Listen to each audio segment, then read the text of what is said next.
बसंत ऋतु में बुल्ढाना जिले के राजूर घाट में पलाश के लाल केसरी फूलों ने निसर्ग प्रेमियों का ध्यान आकर्षित किया है। जैसे जैसे होली का पर्व करीब आता है, पलाश के ये रंगी बिरंगी फूल सृष्टि को खूबसूरत बनाते हैं।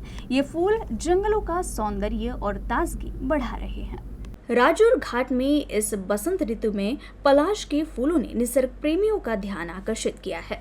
जैसे ही बसंत ऋतु की शुरुआत होती है, जंगलों में पलाश के लाल और केसरिया रंग के फूल खिलने लगते हैं, जो पूरे सृष्टि को रंगीन बना देते हैं। इन फूलों का आकर्षण इतना होता है कि ये न केवल स्थानीय लोग बल्कि पर्यटकों का भी ध्यान अपनी ओर खींचते हैं। बसंत ऋतु में पलाश का पेड़ अपने लाल केसरिया रंगों के फूलों के साथ संपूर्ण प्राकृतिक सौंदर्य को और भी बढ़ा देता है। होली का पर्व जब नजदीक आता है तो इन पलाश के फूलों की यादें और भी ताजगी से मन में आती है। गर्मियों के मौसम में जब संपूर्ण सृष्टि वीरान होने लगती है, तब ये पलाश के फूल जंगलों में खिलकर अपने रंगों से मन को प्रसन्न कर देते हैं।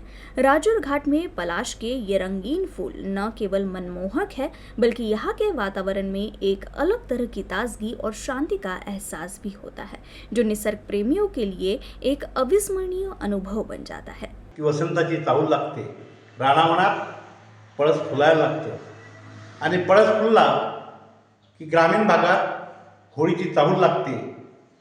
ढोल तासे संध्याकाळी रात्रीच्या वेळी वाजायला लागतात। आदिवासींच्या तरुणांच्या पायातली घुंगरं वाजायला लागतात आणि एक चैतन्यमय वातावरण डोंगरदऱ्यातून घुमायला लागतं आणि उधाण येते। या पळसामुळे आदिवासीच्या जीवनामध्ये जे बेरंग जीवन असते, कष्टामुळे ते रंगीन होऊन जाते आणि तो उत्सव साजरा होतो।